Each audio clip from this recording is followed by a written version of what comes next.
You are playing games wrong. 100%ing games, brute forcing games, playing the fun characters, playing only the meta characters, driving like a buffoon, playing the wrong version of a game, following a walkthrough, challenge modes, playing on easy difficulty, playing on hard difficulty. Whatever way you play games, just know you're playing them wrong. I don't know how many times I've heard this, either from people I know or from randos online, but apparently I've never played games the right way. So instead of wallowing in my lack of knowledge, I figured out how to play the games I play, and now I can show you too the correct way to play the games you play. Starting from ground zero, the number one most important thing to do when you start a game is to learn the controls. I'm willing to bet one of the first things you might do when you first start a game is to open the options menu and look at the keybinds to see what each button does. When I played Cyberpunk 2077 back at launch, I wish I would have, because it would have saved me a lot of troubles while menuing to switch equipment and so on. Luckily though, controls between games tend to be the same regardless of what you're playing. This is especially true with shooters. Regardless of the shooter, you can bet your ass that left click or right trigger is certainly going to shoot your gun. When it comes to hero shooters, things start to get a bit more tricky.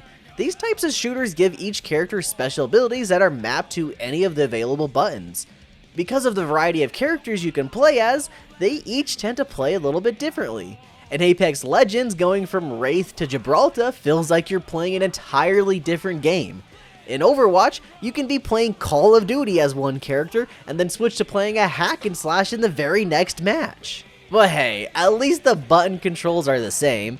However, I really can't say the same about fighting games. Each character in any given fighting game feels wholly unique, and that's sort of the point. One way people get into these types of games is by picking one character and sticking with them to get a feel for how the game works. This method also works in hero shooters as well as any other type of game where you have to start by picking a class or a specific character. In my opinion though, fighting games are on a whole new level. Remember what I said about opening up the menu to see the keybinds? Well, fighting games go from learning that the B button is punch to if you hit the B button followed by the X button, all while moving the joystick in a half circle motion, then you can perform a combo which changes perfectly into... You get the idea. Whenever I've tried to learn a fighting game, I usually just take a picture of this screen with my phone so I don't have to bring the menu back up every single time I fail the inputs that I thought for sure I had memorized. Going back to sticking with one character to learn a game. This is called choosing a main. It's hard to do this because you don't know what each character does, and you won't know unless you can understand how the game works, so I just pick whichever one I think looks cool and go from there. Playing one character or your main is great for getting the controls down, and as you master them, in no time you'll be able to combo off like a true fighting game professional. Learning the controls is honestly the most important part of playing games the right way, and there's one genre in specific that learning how to play is probably more vital than any other. And I hate those kind of games, so here is Sky to talk about them. Wait, this is your video. Look what I have for you. I got this little red guy for you. Here you go. Have fun. Platformers are some of the most basic video games out there, and yet have a very high skill ceiling when it comes to creativity and mastering jumping from platform to platform. I'll give you an example. When I first got a Switch back in 2020 and played through Super Mario Odyssey, I had a great time, but I didn't use half of the moves Mario had, which is a real shame. I didn't know that I could turn into the blue blur and Sonic my way around the world. I didn't know that I could throw Cappy in different directions just by swinging the controller. The most disappointing ignored move on my part was the fact that I didn't know about the throw Cappy and dive at him move.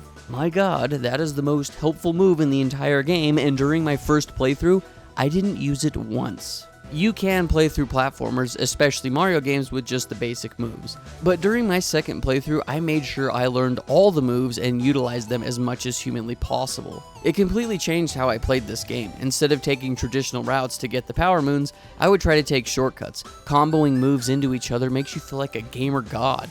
I would wall jump into a cappy dive and bam, I got a moon. You start to think differently and see the landscape through the lens of what moves you have at your disposal. I had way more fun playing through Super Mario Odyssey a second time as opposed to my first, simply because I learned how to play the game. The blunt tutorial at the beginning is fine. I mean, it's my fault for being dumb. No! It is not your fault for being dumb. It's Nintendo's fault. They're the ones who made the dumb little text boxes teach you how to play the game.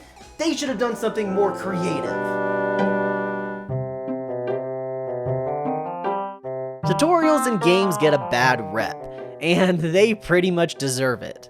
They can be annoying, too obvious, just straight up misinformation, and they keep you from getting to the gaming. That said, they are a necessary evil. Tutorials are usually a player's first interaction with a game, and more often than not, they are dedicated to boring text boxes the devs know players aren't going to read. Hey, Nintendo makes tons of creative tutorials for their games.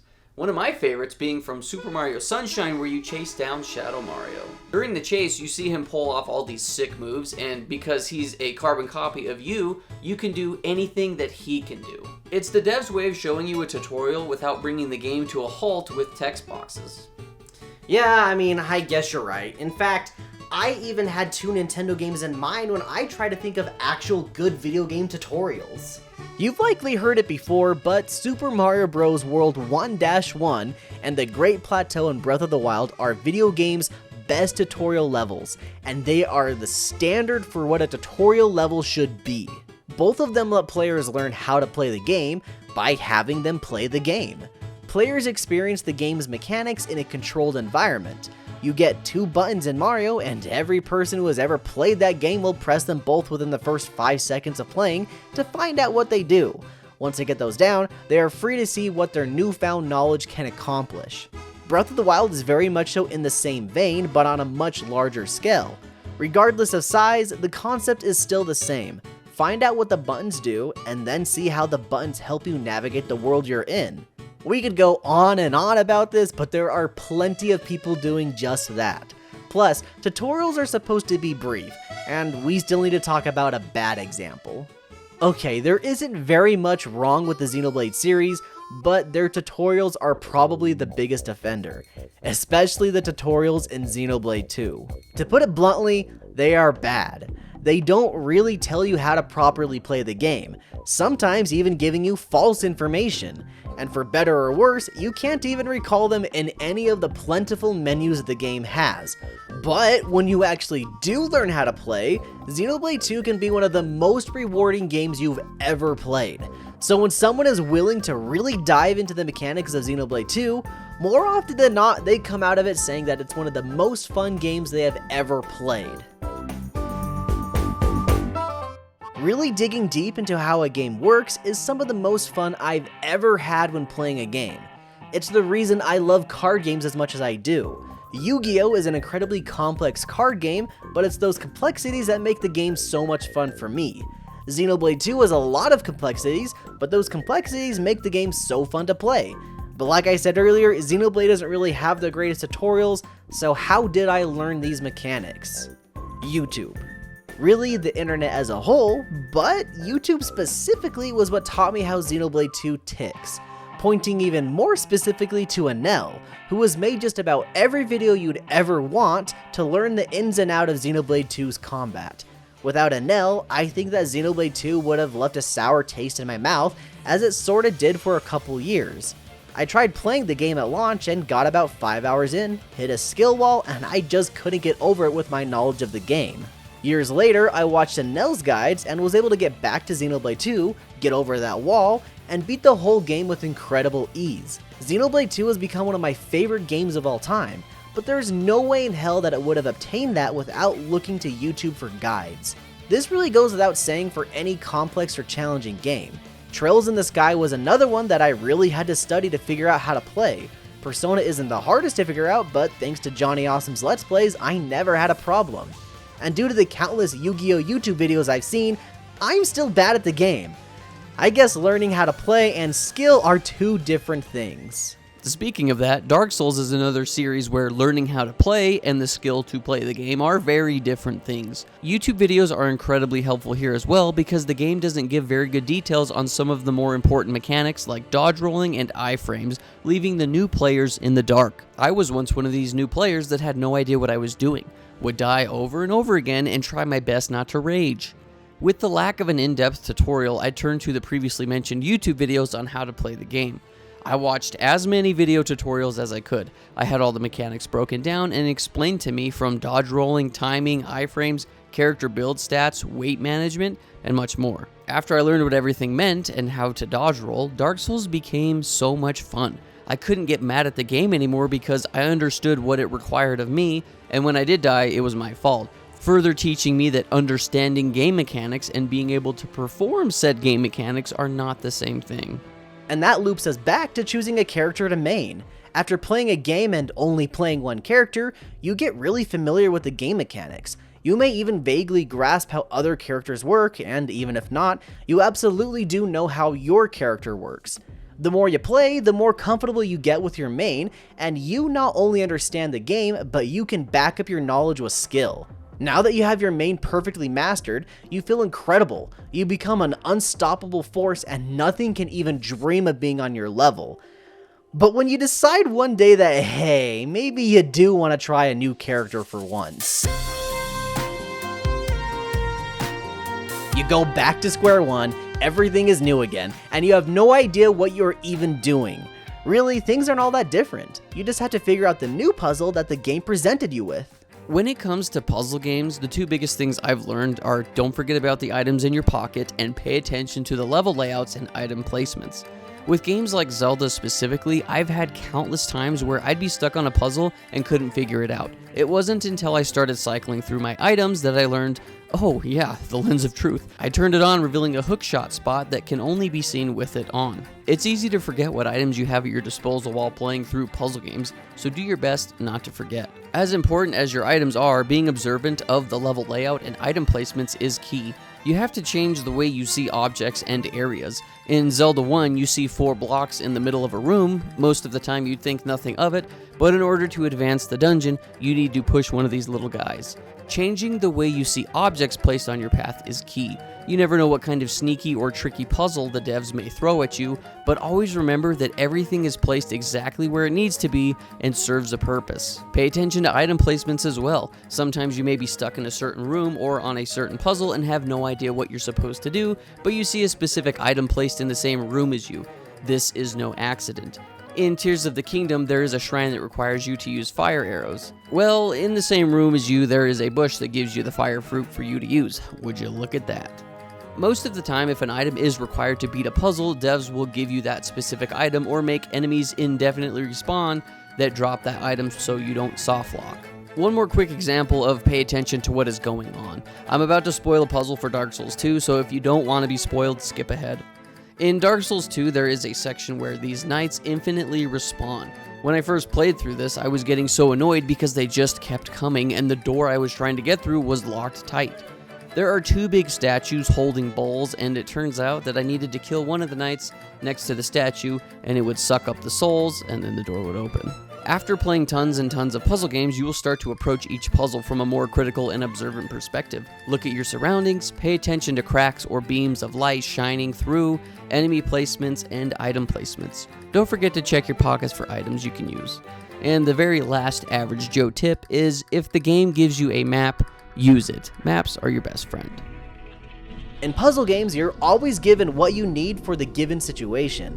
But in a roguelike game, you only have what the game gives you, and you have to make it work. In Risk of Rain 2, I usually like to force a specific build for however I'm feeling. Be it lifesteal build or movement build, I hard focus on obtaining items that accommodate a certain build.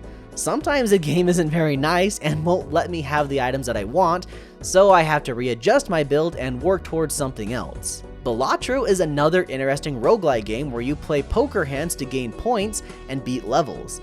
On one of my playthroughs, I hyper-focused leveling up my 2-pair poker hand and built my deck so that I'd be able to have 2 pair of just about every hand. Well, I reached a boss that wouldn't let me play the same hand consecutively, and needless to say, my run ended there. Now that I know I can encounter something like this, I don't put all my eggs into one basket and adapt on the fly. I learned that you really can't just do one thing. You have to be able to change from what you know and use a different tactic, even when you might not like it. Games within the same genre can be played completely differently from each other. Risk of Rain made it far more easy to adapt to a situation, while Balatro was a lot less forgiving. Mario Kart may be a racing game like Forza, but you really should be playing them in a completely different way. An arcade racer like Mario Kart is all about maximizing the value of a given item by using them at the opportune time. Forza is all about braking and accelerating perfectly to outspeed your opponents. You may not like it, but you can't just smash your car into the others on a corner if you want to win. You gotta drive with skill. But I like smashing my car into other cars.